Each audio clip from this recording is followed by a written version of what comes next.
So yeah, I mean, I think that we've been in a trading range. If we go back to like last August when silver peaked at $30, we touched that when we hit that silver squeeze in late January. That was sort of momentarily. And so we've been, if we use the $30, we've been in a range from about 23 to $30 going back to August. And if you look at the last couple of months, we've seen some very consistent strength in terms of the price rising. Believe it was around $24, $25 late March. We're at close to 28 right now. I actually do expect that we may have a little bit of weakness going into the next month or so. A couple of reasons. One is that seasonally, silver tends to be more or less flat in the month of June. And the other headwind that we might face is the US dollar. It's been falling. I do believe that it's in a longer sort of secular downward trend. But, along that timeline, it tends to still have bouts of strength. And I think that it's gotten oversold a little bit in the last sort of couple of months. I think it's due for a short bounce that may last a couple of weeks or perhaps even a month. And that will be a little bit of a headwind for silver and for silver stocks. But I think that that'll actually probably make the next few weeks or so, or even the next month, a great time for people to look at this space, because it'll be a chance to buy or accumulate on a little bit of weakness as we go into through the month of June. You asked me earlier about silver price. I think that we could probably look forward to, for sure, $30 is going to remain a bit of a ceiling and a bit of a pressure point and resistance. I think that once we can get over that, that will come. I'm confident it will come. We've tried it a couple of times in the last maybe 10, 12 months or so. I think the next time, the third time may be the charm. It may not, but it doesn't worry me. We'll get through 30. I think we'll actually see well above 30 later this year, perhaps as high as 35 or even 37 towards the end of the year. And given that we're somewhere around 27, 28 right now, I think that that's a really strong climb from here.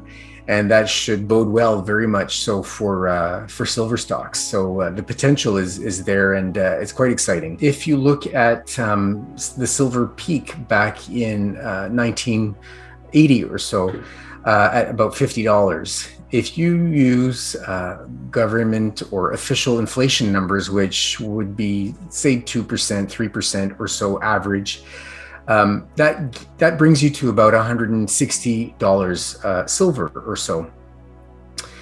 I tend to use what I consider more sort of realistic inflation, and for me, over that time frame, over these decades, it's closer to probably 7 or 8%. Certainly, in the last couple of years, we could see inflation seems to have taken hold again, especially in the last maybe 6 months or so. I mean, across the board, all sorts of commodities have risen, whether it's agricultural, metals, anything. Everything's up tremendously. And, silver, gold are certainly not exceptions. And so I think that if you were to use 7 or 8% inflation going back to the 70s, your inflation adjusted peak in 1980 would actually be closer to a range of around 240 to 360, somewhere around there. And so I went in between and I said, $300 to me from that perspective makes sense. The other way that I get to $300 is if I look at what my ultimate peak for gold is.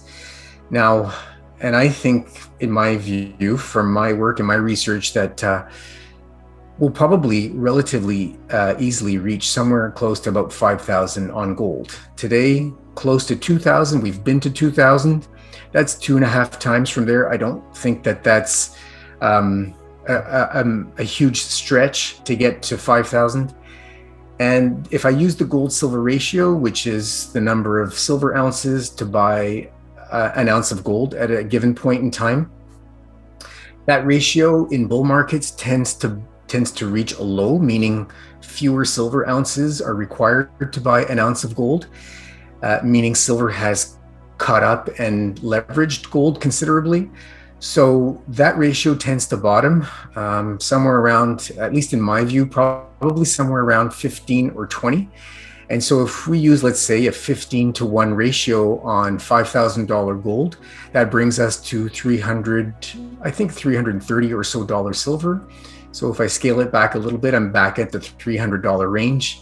And so that's a second way that I get to an eventual peak of $300 in silver. I'm less interested in looking at potential conspiracy theories. I'm more interested in trying to make money from silver.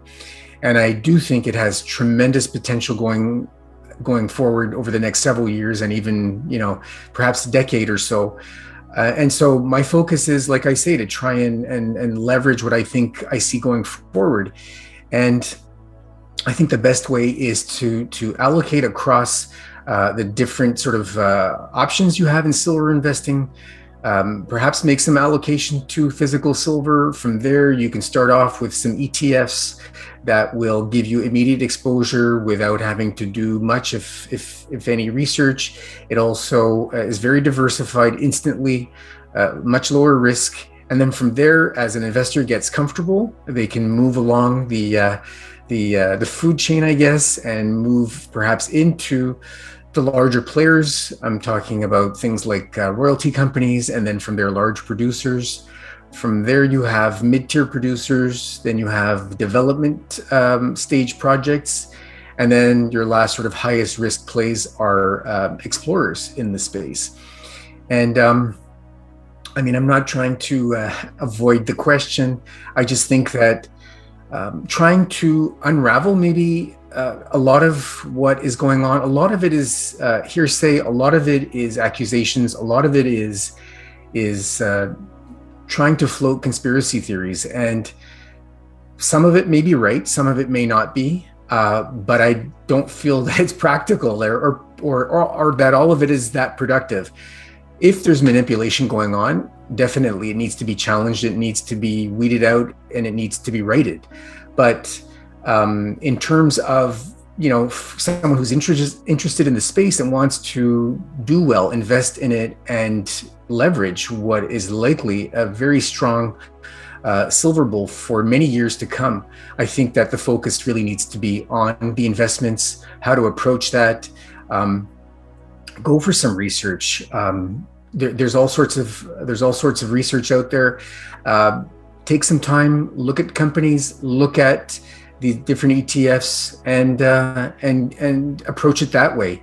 And people can sort of dip their toe in the water, take small bites, take small positions, especially in perhaps the riskier companies, and do things gradually. And I think it's going to be a very, very rewarding space to be invested in for some time.